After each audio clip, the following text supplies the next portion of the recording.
Hello. Today we're discussing Parsha Vayeishev. The translation from Hebrew is "and he lived."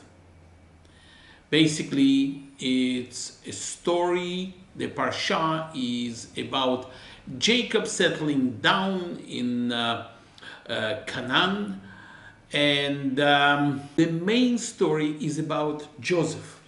And it's one of the most dramatic chapters of the Torah, and everybody knows the story. As a matter of fact, in short, basically what transpires here is Jacob is the favorite son of Joseph, and it's absolutely obvious to everybody, and he makes him a multicolored, very colorful coat, which is a point of jealousy from all the brothers. And there are other reasons which we will discuss in a few seconds. And then the brothers conspire basically initially to kill him, but then they sell him into slavery. And he finishes up in Egypt, being a slave in the house of a very high official within the inner cabinet of the Pharaoh, Potiphar. And in there, what happens, because he is a very handsome young man, Potiphar's wife falls in love with him, and there is much more to this than just that. And she obviously would like to have intimate relationship with him. Now he obviously refuses for many reasons, which we will discuss again as well. And to cut a long story short, because he has refused, she makes sure that he finishes up in jail. And not for 1 year, not for 2, for 10 years. Right? And then there is another 2, which we will discuss as well. That's basically the gist of the story of this Parsha. However, what I would like to do is, this Parsha is a unique, absolutely incredible opportunity to discuss basically and to see the inner workings of the spiritual world and its interaction with the physical world, and how the divine providence basically interacts with our free will, with us people. Wikipedia defines basically divine providence as follows. Divine providence or just providence is God's intervention in the world. The term divine providence, when it's capitalized, means basically a title of God himself. That's Wikipedia. It's not a religious interpretation, but it's a fairly close interpretation of what's the meaning of the words divine providence. And as I said, the interaction here between the divine providence and free will of people is incredible and allows us to have at least a little bit of a glimpse into Hashem's workings and how he achieves his aims, the end project results. Everything I'm going to say during this chapter basically is based on teachings of Rabbi Jonathan Sachs and Rabbi Akiva Tatz. I consider both of them the giants of our time in terms of very clear and logical explanation of what Torah is telling us. And I would like to start with the words of Rabbi Sachs. This Parsha is a paradoxical interplay of faith and free will. And in order to tune in your mind into it, I would like to quote the following. Rabbi Sachs says, as Rabbi Akiva said, all is foreseen, yet freedom of choice is given. We and God are the co-authors of the human story. Without our efforts, we can achieve nothing. But without God's help, we can achieve nothing either. Judaism found a simple way of resolving the paradox. For the bad, we do take responsibility. And for the good, we achieve, for the good, whatever we achieve, we thank God. Joseph here is our example, our mentor. When he is forced to act harshly on his brothers, eventually, in few parshas we will come to that, he actually weeps. So it's his free will, or actually a lack of, he gets very emotional. But when he tells his brothers or everybody else, and we will go in details now, about his successes, he attributes all of that to Hashem, to God. That is how we should basically live our lives. Everything negative, whatever we do, is our free will, our decision, and whatever good we achieve, we attribute to God. So, let's look at it in perspective. We're dealing here with all sons of Jacob, and they are Leah's sons, Reuben, Jacob's firstborn, Shimon, Levi, Judah, Issachar, and Zebulun. The two sons of Rachel is Joseph and Benjamin. Joseph, let's look at the years. Joseph was born in year 2199. This is important for our evaluation in few seconds, in few minutes. The sons of Rachel's handmaid Bilhah were Dan and Naphtali. And the sons of Leah's handmaid Zilpah were Gad and Asher. I think I named all of them in the previous parsha anyway. So now the year is 2208. So Joseph here is 9 years old. And Jacob settles in Hebron, which is part of Canaan, with his 12 sons. His favorite son is Joseph, whose brothers are absolutely, utterly jealous of the preferential treatment Joseph gets from his father. And as I said earlier, the climax of this preferential treatment was when Jacob made for Joseph this multicolored coat, which was a point of jealousy from everybody. Now, Joseph is a cute young boy who loves his hair. He spends a lot of time in front of the mirror. He's a bit narcissistic. He is definitely in love with himself. That's for sure. Right? Now, on top of that, he has got this habit of talking to his father and telling him everything bad regarding his brothers, particularly the sons of Leah. In particular, he incriminated them in transgressing the Torah prohibition against eating flesh of an animal, torn flesh from an animal which is still alive. He said that they, the sons of Leah, are unfairly treating sons of Bilhah and Zilpah. And he told Jacob about that as well. And more than that, he accused them of somewhat frivolous behavior with women. So some sort of accusations regarding their moral aspects of conducting themselves modestly and restraintfully with women. What we see here is basically two failures of two people, basically two tzaddikim. And this is human free will.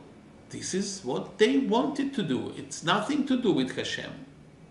Now, Jacob's favoritism towards Joseph, it was so obvious that everybody, including Jacob and including Joseph, obviously knew about the animosity which that creates.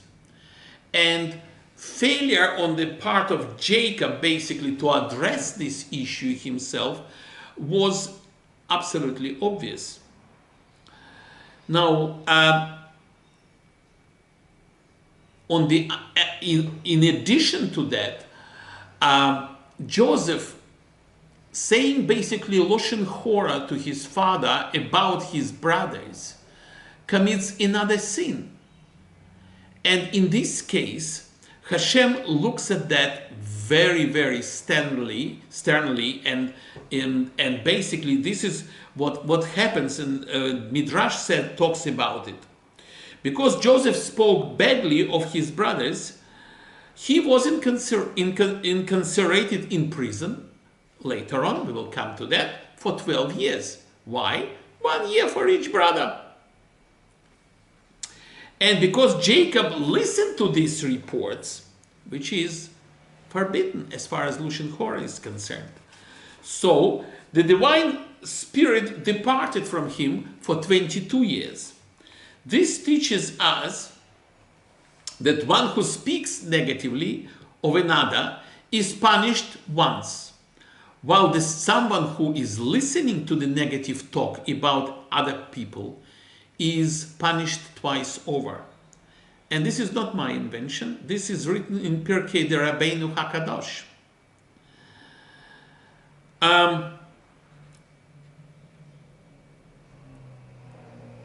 The reason Jacob loved Joseph so much, because Joseph was very good student of Torah. He absorbed all the knowledge which Jacob could impart to him very quickly. He was like a sponge. His learning capability was incredible. So everything Jacob learned in the yeshiva of Shem and Ever, Joseph knew. He learned it very quickly from his father. More than that, he resembled him physically.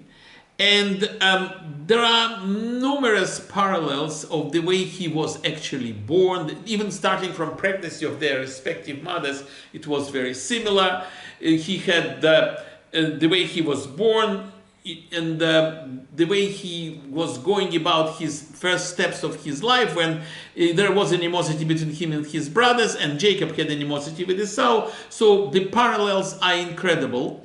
And probably this was underlying reason why Jacob loved him so much, without even actually realizing how many problems and what kind of problems he is creating for Joseph himself. On top of that, the following happens. Joseph relates to his brothers his dream. The first dream he is going like this. And this is what he is telling exactly. I'm quoting the Torah. Behold, we were binding the sheaves in the field, and behold, my sheaf arose and also stood up right. And behold, your sheaves stood all around and bowed down to my sheaf. So his brothers got immediately upset. What? Saying, you little scoundrel, he was much younger than all of them. Now, and they're saying to him, what are you telling us, that we will be bowing down to you? That you will rule over us? And obviously they hated him for that. And then he realized that his first dream, this is his free will. He does what he believes he wants to do. And now he conveys the second dream. And the second dream, he said, behold, the sun and the moon and the 11 stars bowed down to me. When he retold that dream, he told this dream to his brothers. Basically what it means, that 11 stars is the 11 brothers bowing down to him again, right? So he is the king, he is the ruler. So, and he was conveying that as a prophecy. And the sun and the moon represented Jacob himself as the sun, and the moon, the mother of Joseph. Now, Jacob, with his prophetic capabilities, obviously could see the power of those dreams. He knew they are true. But this is when the first time we hear in the Torah that he is actually trying to diffuse the jealousy of the brothers. So he tells off Joseph very seriously, very sternly. He tells him, what are you implying? That me and your mother, who has actually passed away now, will bow down to you? That's impossible. Well, the dream could probably mean Bilhah, who actually became the stepmother for Joseph. But that's eventually, this is what has happened later on. We will come to that. But Jacob was trying to curb Leah's son's animosity by coming down at Joseph like a ton of bricks, basically. And Joseph took a notice of that. Now, what is going on here? The two dreams is divine providence. Hashem sent those dreams to Joseph. Now, what Joseph did with those dreams was his free will. But Hashem knew there is a divine foreknowledge as well. So what is Hashem's project? Okay, let's try to look from a slightly different angle. We know what Hashem's project is. Hashem's project is to make sure that Jewish people finish up in Egypt and that they will be enslaved. How do we know that? Because in the previous parsha that was foretold to Abraham and to Isaac. So, and to Jacob. So all we know very well what Hashem's project is all about here, and he has actually started acting it out.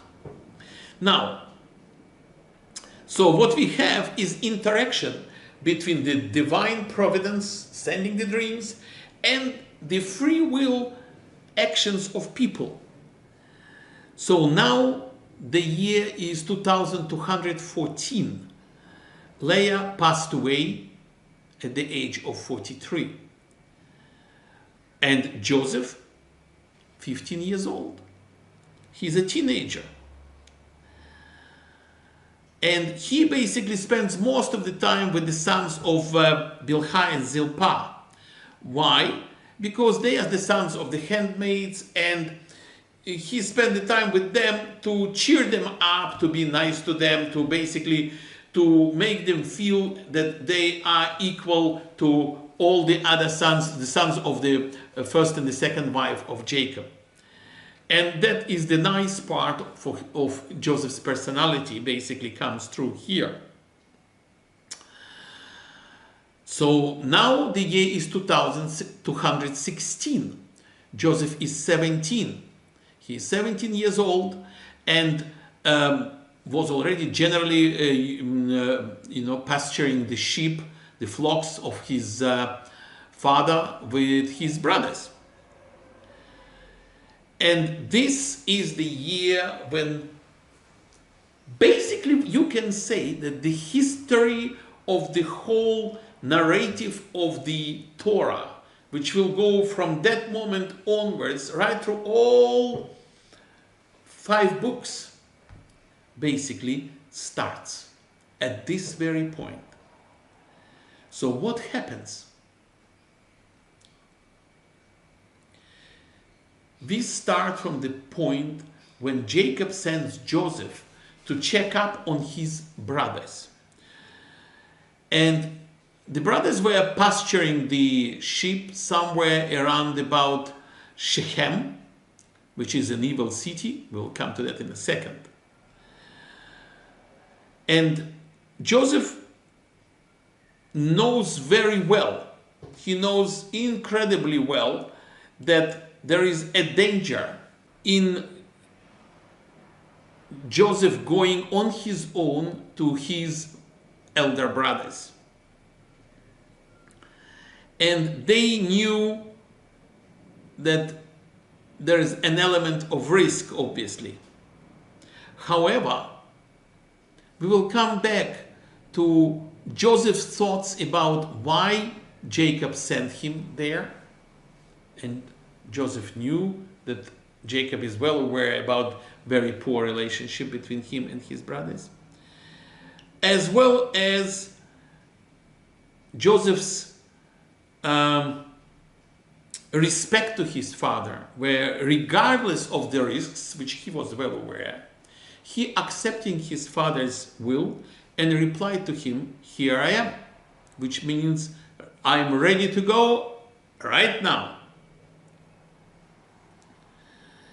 So Joseph finishes up in the fields. Jacob initially escorted him out, but then they parted because Joseph wanted to go on his own further. And so Jacob returned back home.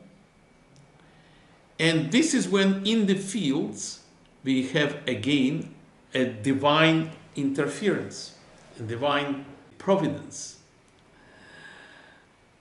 Joseph meets angel Gabriel, who was sent by God.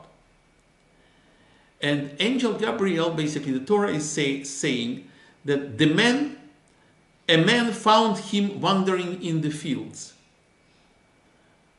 And the man questioned him, saying, "What are you looking for?" He replied, "It is my brothers that I am looking for. Please tell me where they are pasturing."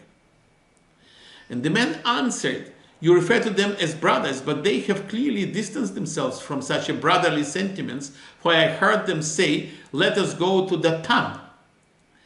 Datan is a place, the translation of the word is legalities. And it's a word which basically is talking about the place where the lawyers are and where you can go when you want to find out what is the legal way of doing something a little bit not exactly legal, but to get away with it. How you can find a solution to your illegal problem to make it legal. So, and basically, that implies basically that the brothers were looking for a method how they can kill Joseph basically and get away with it. So here we see Joseph's free will, that despite this warning, Joseph remained true to his father's mission and followed his brothers and found them in Datan. That's his free will. When they saw him from afar, even before he came near to them, Shimon said to his brothers, his favorite brother Levi, "Look, here comes the dreamer." Obviously, they immediately discuss how they're going to kill him. But Reuben suggests to them, "Look, let's not kill him. Let's throw him in the pit instead." And Reuben's idea here was that they will throw him in the pit, and then later on, when they are not looking really, he will go pull him out and very quickly return him back to Jacob. And that's why the Torah is basically saying Reuben heard it and he saved him from their hands. This is divine providence. Why? Because Reuben heard the brothers going to kill Joseph. He understood that this is wrong. And he knew that Shimon and Levi are aggressive killers because he knew what they done in Shechem a few years earlier, killing all males. And therefore, he wanted to rescue Joseph from them. But he was no hero himself, so he was afraid, even though he was the eldest brother. And he, as being the eldest and the first, he carried the highest authority between all of the brothers. But he didn't have the leadership quality. So he was trying to pacify them. And so he was saying to them, let us not strike him mortally, right? And let's not spill his blood. Let's put him in the pit. And it's good that Shimon and Levi has agreed to that. Now, because Reuben had this intention to save Joseph, Hashem considers in this the positive intentions, even if they are not carried out, already considered a mitzvah. And this is what Hashem has done. He considered that as a mitzvah, and that's why he has written in the Torah, Reuben heard it and he saved him from their hands. As if he really did that all the way. So when Joseph came to his brothers, they very quickly, immediately stripped him of his shirt and the fine, colorful wool coat that he was wearing. And they took him, and Shimon threw him into the pit. The pit was empty, and when Torah says the pit was empty, it means there was no water. But something was there. What was there? Snakes and scorpions. Kabbalah is saying that the most dangerous creature on this planet are human beings. Why? Because they have got free will. And they can make horrible decisions, and they can kill. Where the animals, anything else which functions by pure reflexes, unless Hashem made a decision, unless Hashem decided that this person must die, no animal, no self-respective snake or scorpion will touch a tzaddik, will touch somebody who has got enough mitzvot on his bank account to kill him or even to touch him. And that's why Joseph obviously had enough not to get killed but by snakes and scorpions. So while Joseph is in the pit, Judah, the one who is a leader, and he has got leadership qualities, decides to suggest to his brothers, what profit there is if we kill him or leave him there in the pit. Let's do much better. Let's make some money out of it. So let's sell him to this caravan of Ishmaelites, which you can see in there on the horizon. So they could see this caravan of Ishmaelites coming, and they basically decided to sell Joseph to those Ishmaelites. And here Torah basically suddenly says the following, that the Midianites actually passing by sold Joseph or pulled out Joseph or bought Joseph. So we don't know exactly what has exactly transpired in there. My personal theory is the brothers had the intention to sell Joseph. So as far as Hashem is concerned, they sinned. They wanted to sell their brother, right? However, they actually did not sell him. What happened is, while they were eating bread, sitting in there and discussing what to do with Joseph, Midianites were passing by, and they heard probably Joseph screaming from the pit. So they pulled him out, and they saw a cute young boy, who will be a nice slave to sell to the Ishmaelites, whom they could see as well. So they pulled him out and sold him for 20 silver coins. Now, and this is where, yes, there is a free will of the Midianites and Ishmaelites, but the divine providence acts here immediately. You can see it. Why? Because normally Ishmaelites transport kerosene and tar, which smell very, very badly. But Hashem sends a caravan with spices in order to reduce at least a little bit the discomfort Joseph experiences and during his major suffering and major calamity, which he obviously is in. And I read in Midrash that the last moment Joseph saw his brothers when the caravan was taking him basically towards Egypt, he saw them slaughtering a kid goat the correct way. And that was Hashem's irony, reminding him of his Loshen Hora, where he was basically telling Jacob that they eating meat from alive animals. The brothers dip Joseph's famous multicolored coat in blood of a kid goat and take it to their father, to Jacob, and tell Jacob that, you know, look, there is this coat all in blood, and some wild beast devoured Joseph and killed him, and there is the evidence. So there was no doubts that some animal killed Joseph.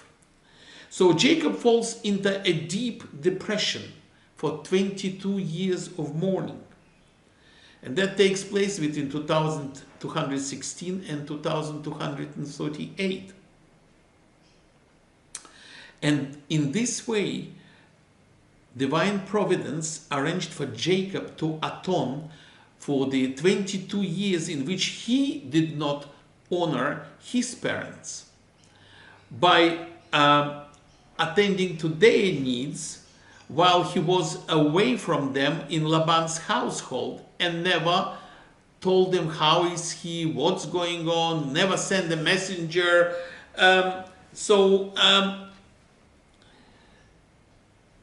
It means that Migat Keneged Migat, you know, he will be in mourning when I am absolutely certain that Isaac and Rivka, when Jacob was in Laban's house, they would love to know how Jacob is doing in there and what is going on. And more than that, look at what has transpired here as well. Hashem pays, the divine providence pays measure for measure. Jacob deceived his father with the skin of a goat. And likewise, Judah deceives his father with the blood of a goat, which was used to tell Jacob that Joseph got eaten by some wild animal.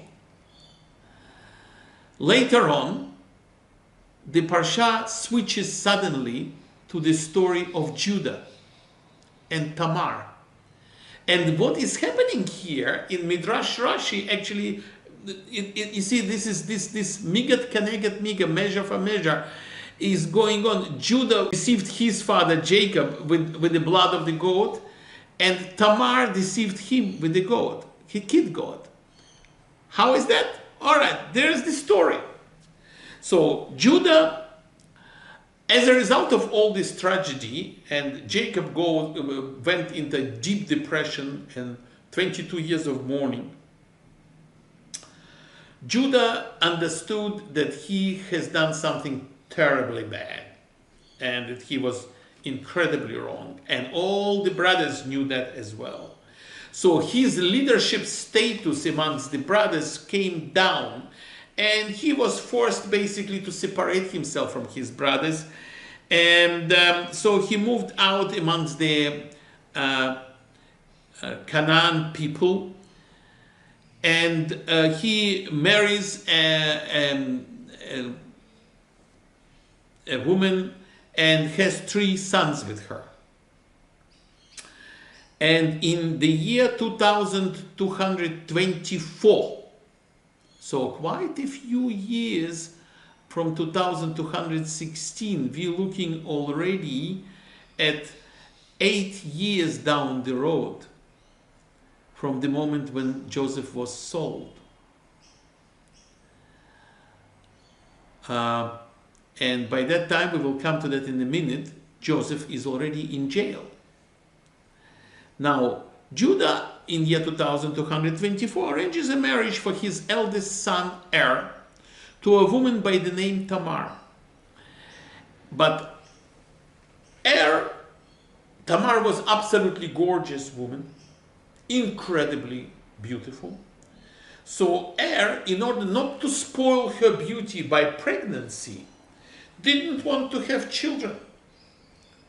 Well, what's the main duty of people as far as Hashem is concerned is to procreate and to bring children to this world. So he didn't want to do it. And what Hashem does to him, he dies. So passed away fairly young and left his wife Tamar childless. Now there is a levirate marriage law amongst the Jewish people that, and even today, we don't practice it, and there is a tradition of chalitza, which is cancellation of that law. We will not go into that right now, but a second brother must marry that woman in order to bring the soul of his older brother who passed away back to this world. And so that the son of the second brother will be actually like the son of the man who passed away, of the previous husband. So Anan, the second son of Judah, sins again. He didn't know why his brother passed away. So he does exactly the same thing. He spills his seed on the floor, and he doesn't let Tamar to get pregnant from him. So he too meets the holy death. Hashem is very strict and very quick. No questions asked. So Judah now starts thinking, oh, something is wrong here. Maybe this woman, is a husband killer. So he is reluctant to give him the third son, Shelach, to her. But in the meantime, because it's a tradition is a tradition. So he tells her, look, Tamar, you go and live in your father's house as a widow. And when Shelach grows up, then he will marry you because he is far too young. So, and obviously he had no intention for Shelach, his third son, to marry Tamar and produce a child. Tamar was a smart woman, and she quickly realized that she is in a very bad situation. She cannot marry anybody else because that was the law. And nobody in Judah's family will impregnate her so that she can have a child. And she had prophetic powers, and she knew that she must have a child because of the divine providence requirements, because she was destined to be the ancestor of the King David, no less. And eventually, from King David and from Judah's following generations, the Messiah will come. So somehow Tamar knew that. So what she does,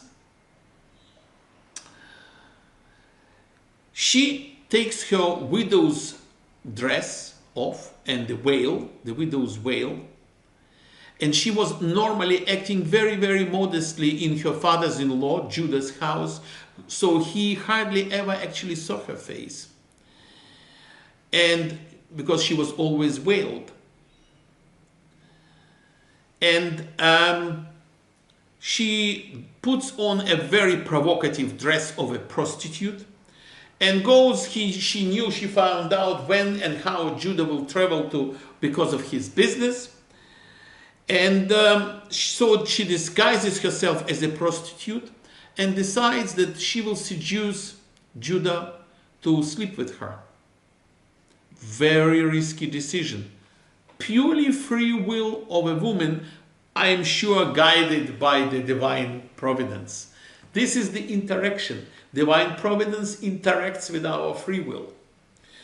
So Judah was passing by on the road, and the Midrash is telling, basically the Midrash Rabbah, saying that he didn't quite pay attention to this prostitute sitting on the crossroads in there.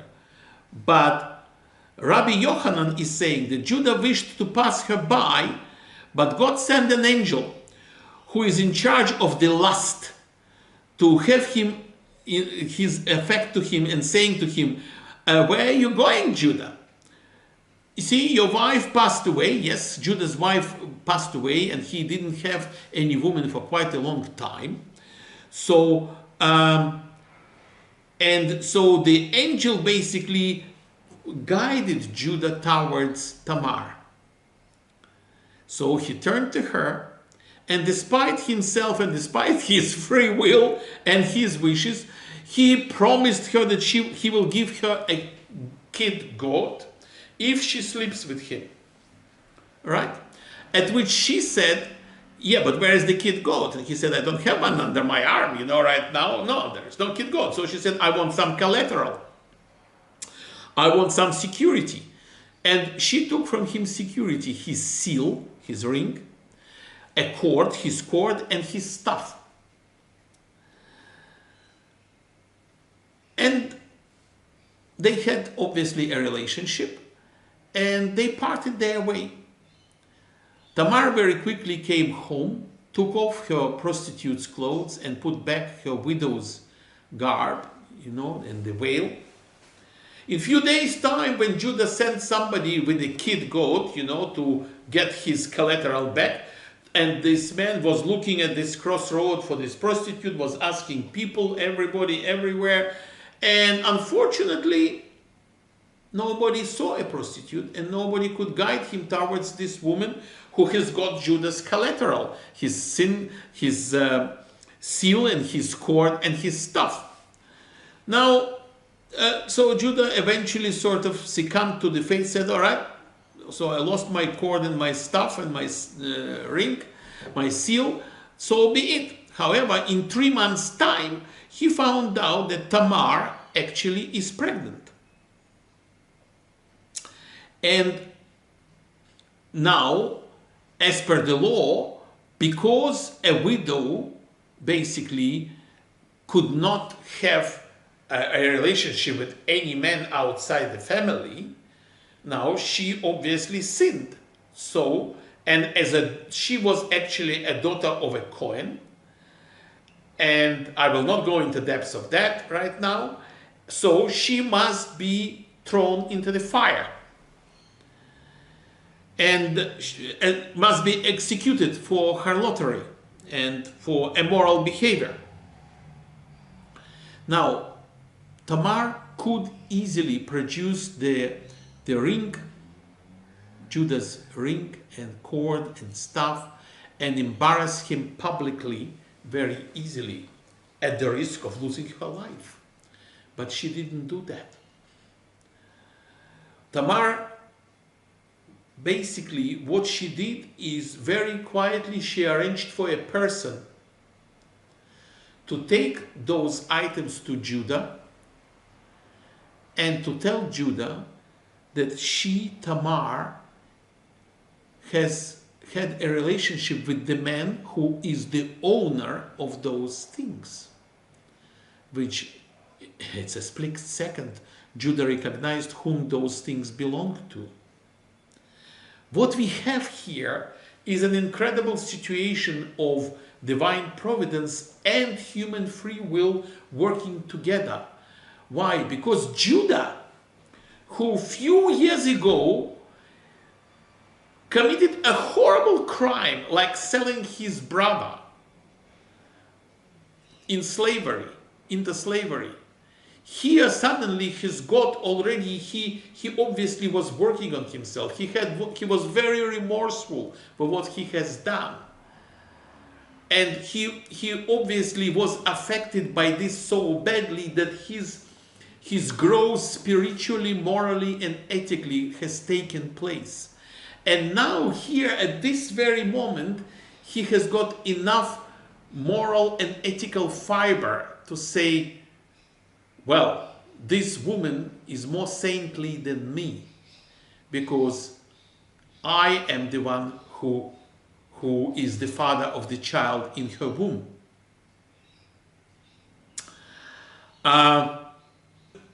Despite the embarrassment to Judah, publicly admits all of this. Tamar gives birth to twin sons, Peretz, who Peretz is the ancestor of King David, and Zerach. Why two twins? Because she lost two husbands. So the two twins are representatives of the souls of those husbands. Probably a much better version. Now, what we have here is an incredible interrelationship between the divine providence and the free will of people. And that all in that particular saga finishes up fairly well. You know, eventually Judah marries Tamar, and there are different opinions whether they have continued their relationship or not. We don't know exactly. There are pros and cons statements, but that is sort of falling by the sideway because we continue now with the story of Joseph.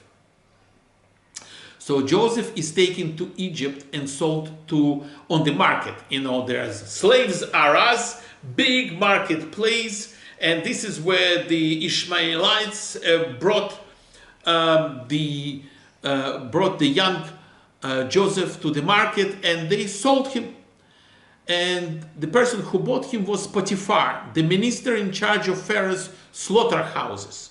Very, very high-ranking job. Because in those days, the minister in charge of slaughterhouses was like, you know, the chief of CIA. Why? Because meat was major food, and because the main method of assassination in those days was poison. So the person who is providing the meat is a very important person and provides obviously the security for the well-being of the Pharaoh. Now, Potiphar very quickly realizes that something is very interesting with this guy. Because whatever job he gives him, it's done to an incredible level. Whatever Joseph touches turns to gold. He succeeds in everything, whatever he does. And very quickly, Joseph grows through the ranks. So what we see here is, yes, and when he's asked, how comes you so good at all of this? He says, it's not me, it's Hashem. It's God, Baruch Hashem. That's what he says, two words, Baruch Hashem. So everybody in the household of Potiphar was saying now Baruch Hashem. Because as soon as you say Baruch Hashem, things turn to gold, things work out, everything is done, everything works well. And very quickly Joseph becomes the chief of staff of Potiphar's household. And now he is a well-to-do young man with all the keys of the house. He knows the passwords to every computer. He knows everything. He controls everything in Potiphar's household. And Potiphar trusts him implicitly without any questions. He trusts the guy with everything he's got, except things like his wife and his food he wants to eat. He eats himself. Joseph cannot eat for himself and cannot sleep with his wife for himself. However, what has transpired here? Joseph now is a well-to-do young man, and he goes back to his sort of narcissistic inclinations. He starts looking at himself in the mirror a little bit more, fixing up his hair, picked up a little bit of weight, loves food, like me probably, you know, maybe worse. No, I don't think so. But, you know, I'm probably much worse than he is. And so he sort of starts settling down into his very comfortable role. So Hashem decides that divine providence again interferes, and Hashem decides, no, that's not so good. That's not in line with my project. So what does he do? He sends on him Potiphar's wife. Yay! Potiphar's wife falls in love with him because he's a gorgeous guy, absolutely, right? And he he had this beauty, the inner beauty and the external beauty. He was very cheerful. He, despite his, for instance, he was a slave, right? But he was always cheerful, always happy with everybody, right? So she loves his personality. She is totally and utterly besotted by him. So she desires to sleep with him. And he obviously refuses. Why? Very difficult for a young man to make this free will decision now, not to succumb to the pressure from this woman. And why? Because if he has a relationship with her, she even was asking him, okay, let's not do actual sex, right? But let's lie together in bed. Just I touch you, you touch me, and this and that. He refused even that. Why? Because in the Alam Haba, in the spiritual world, whenever you attach somebody to somebody like this personally, right, you will be attached to that person on the other side as well. And he could see that this is not a very good relationship he is going to have on the other side. So obviously, with using his spiritual powers, he knew that this is not a very good idea. Well, now what's happened? There is nothing worse than a woman scorned. We know that. If a woman throws herself on a man and he refuses, she will be absolutely furious. So was the wife of Potiphar. She was furious. And that was on this day when there was a celebration in Egypt. It was a public holiday, a day of laughter or something like this. And everybody left the palace, and Potiphar said basically that she is not very well, and so she stayed in the house. Joseph came to work because he wasn't an Egyptian. Everybody knew that. He was Yehudim. He was Jewish, basically. Not Jewish yet in our way of understanding. But we will come to that at some point in time. All the three names for Jewish people. Ivrim, Ivri, which at the time of Abraham, because probably they came from the yeshiva of Shem and Eber, and they were called Ivri, right? And then they were called Yehudi because they were associated with Yehuda, who was the king eventually, and they were called Yehudim. And then they were called Israel, which is related to Jacob as well. Now, that's a very quick explanation of those three names. Now, we're coming back to Potiphar. On this day, when she is there along with Jacob in the whole big palace of Potiphar, what has happened here is there are two opinions, rabbinic opinions about it. Joseph came over really to work, or Joseph came over really decided to succumb to her pressure and to have a relationship with her. One opinion saying that he came just to work, and when she approached him again, he refused, and she grabbed him for his coat, and he wiggled himself out of the coat, and he ran out naked into the yard, and she started screaming and called the guards or whoever, gardeners, whoever was there, and was screaming and saying that he was trying to rape her, and he finished up in jail. Joseph was sent to jail for 10 years, by the way.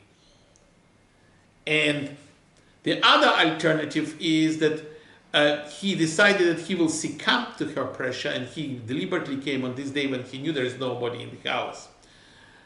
But the last minute, before she came in, he saw a vision of his father, Jacob. Divine providence. And as soon as he saw the vision of his father, Jacob, he knew that he must not do it. And he didn't do it. So, and then the rest was exactly the same. He ran naked into the yard and was accused of rape and taken to jail for 10 years. Now, what is this going on here? Joseph finishes up in jail. And very quickly he rises through the ranks and he becomes the right hand of the chief of the jail. The jailers appoint him, in the position of absolute authority in administration of the whole jail. So all prisoners knew if they need something, they need to go to Joseph. For whatever it is they need to go to Joseph. So how is that happening? Everything he touches and everything turns to the right way, the way he wants it. Divine providence was helping him. And every time people were asking him about it, he was saying, Baruch Hashem, God is helping me. So we're seeing this exactly the same thing I was talking about in the very beginning of this parsha. That whatever good happens to us, we need to say Baruch Hashem because He is helping us. Now, except the fact that Joseph was paying those 10 years, basically each year for each one of the 10 brothers for whom he was saying Lushan Hora. I mentioned that earlier. So he spent 10 years because of that in jail. And then what happens? In prison he meets two people. One is the chief butler of the Pharaoh, and the other one is the chief baker of the Pharaoh. And both were incarcerated in the jail because they did something wrong, offending their royal master. And both of them, in the end of the 10 years of Joseph's term in jail, both of them have got incredible dreams. I will not go into depths of those dreams because it's already, the movie is much longer than I expected. But Joseph interprets those dreams absolutely correctly, and he tells them that in 3 days the butler would be released and will get his job back and he will be fine. And the baker will be hanged. And while he interprets those dreams, Joseph asks the butler to put in a word for him with the Pharaoh. Because, he would like to leave the jail, and so he's asking the butler to help him to leave, to get his freedom from the jail. And the butler promises him that he will. But this is how this parsha is finishing. The butler quickly, despite the fact that he had a very good interpretation of his dream and the prediction was fulfilled, yes, he was released and got his job back, but he forgets about Joseph and does absolutely nothing for him. And this is how this parsha finishes off. Very dramatic. This is exactly the way they finish off normally the series, in the soap operas. They break at the most dramatic point. So now we will meet again next time and we will see what has transpired after those 12 years of Joseph's term in jail. Goodbye and see you next time. Thank you.